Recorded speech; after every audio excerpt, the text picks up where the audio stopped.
Today we're checking out the Freedom Offroad extended front and rear sway bar end links for a 2 to 3.5 inch lift on a 2003 to 2024 4Runner. If your lifted 4Runner needs those sway bars back in the right position so the truck feels more stable and more predictable, this is a really practical suspension upgrade. This is built to help a lifted truck feel more sorted out instead of just taller, so it's definitely worth considering.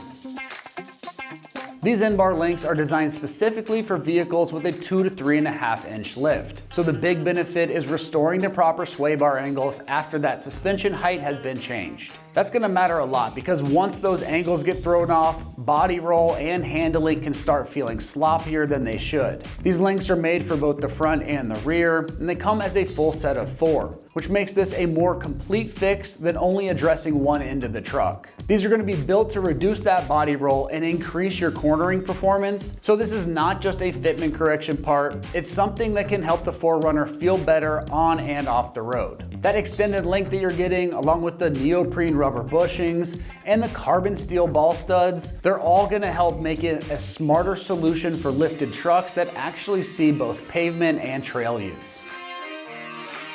When it comes to the construction on this, you're getting high quality sway bar end links with a glossy metal and matte black finish, along with neoprene rubber bushings and carbon steel ball studs. That material mix gives the links the durability and the articulation that they need for lifted use, while the bushings and the ball studs help keep suspension movement controlled and dependable over time.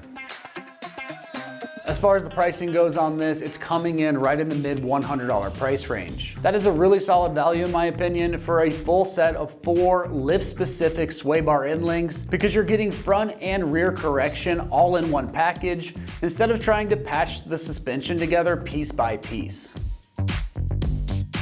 Now, when it comes to this install process, it's getting rated a 2 out of 3 wrenches on the difficulty meter, and you can get these swapped out and installed in just 3 hours of your time. The real essential tools that you're gonna wanna have on hand to get this job done are gonna be a socket set and ratchet, a wrench set, a breaker bar, and a torque wrench to get everything torqued down to spec on the install. Some nice to haves are gonna be a penetrating oil, a rubber mallet, and a wire brush to break things loose and clean it up before you get the new ones in. Now let's see exactly how this install process goes with a quick video from one of our ExtremeTerrain customers.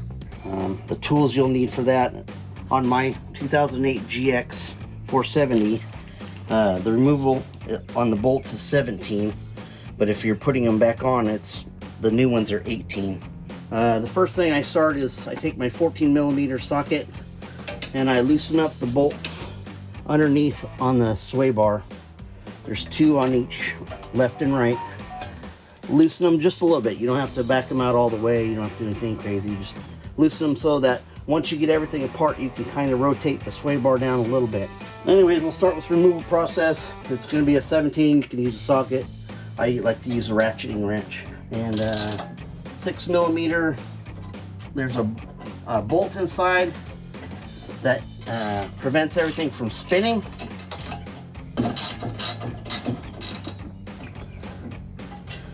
Maybe, yes. All right.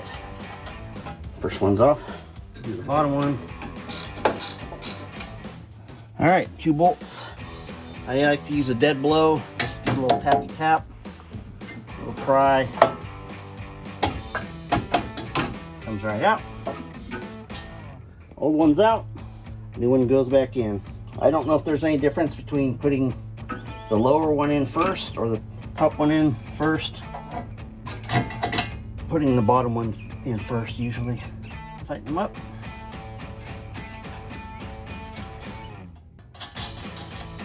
And it'll be the same reverse on the other side. So the other side has a bunch of stuff in the way. Okay, so snug it just to get it started. Since I have a lot of other stuff to put on, I'm not going to torque it to any specs. I haven't even looked in the book to see if there is a torque specs for these. Once you have brakes in the way, brakes are going to be here, your rotor's going to be here. That won't be in the way as far as installation. I have my couple things disconnected, my CV joints out of the way, so that kind of takes the clutter out of the way. But as you can see, it's 2 bolts, really easy. It's a 17 on the factory, 18 on the new one, a 14 for your sway bar brackets, and a dead blow if you need it. All right, that's all I have for the front. Other side's the same as this one. Let's go ahead and start down here. If you've ever done these before, you know that on the factory ones, it's a 12 for the top nut and a 14 for the rod to keep it from spinning. So you're gonna hold with 14, undo with the 12. Nice and easy for you. And the bottom one is a 17 and a 6mm hex key that goes in and prevents everything from spinning that way. I've tried it with the ones that are part of the kit, the fold-out kit ones, and on the rear ones there's not enough room. I'm going to start on the bottom with the 17. Like I said, put the wrench on. First thing I did before I started was I took a 12mm socket. So below there's these bolts on both sides. I just backed them out a little bit, that way I could have a little bit of play. So you want to do that, you don't want to take them all the way out, but you want to unloosen them so you have a little freedom of movement on your sway bar when you're putting your new ones in.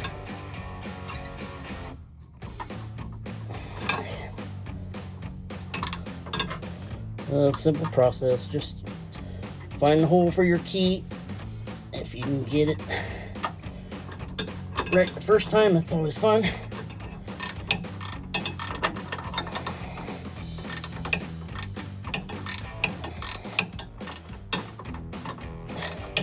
If your vehicle's old, or if your vehicle's rusty, or if your vehicle just sucks, you can lubricate all this a day or two ahead of time with WD-40 or PB Blast or whatever lubricant you want. It'll help loosen up the bolts.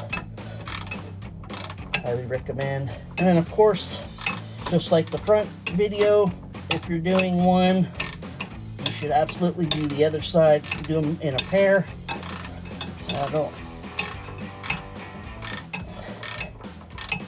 This back one's actually taking a lot longer than the front one did. But, all right.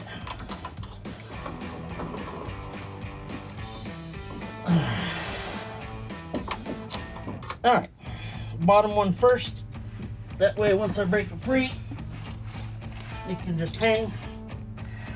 Take the 12 and the 14.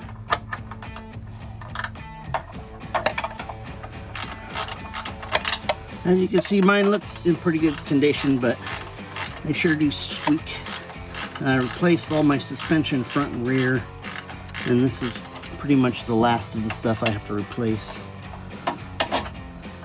And that's why I said do the bottom ones first, because then you can just work it together. All right. Just in case something doesn't quite fit right or you need the old one. All right, just like the front, I didn't check if there was a torque specs on this.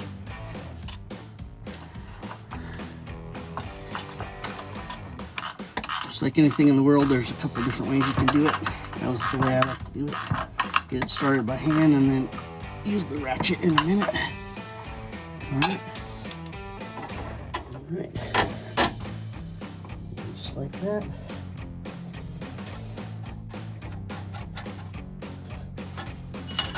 Six mil. Keep everything in place.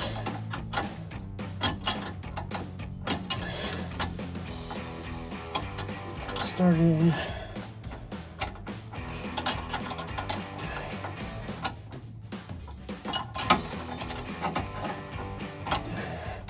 All right, so that's nice and tight. All right, nice and snug. That wraps up our review and install of the Freedom Off-Road extended front and rear sway bar end links for a 2 to 3.5 inch lift on a 2003 to 24 4Runner. And for all things 4Runner, keep it right here at Extreme Terrain.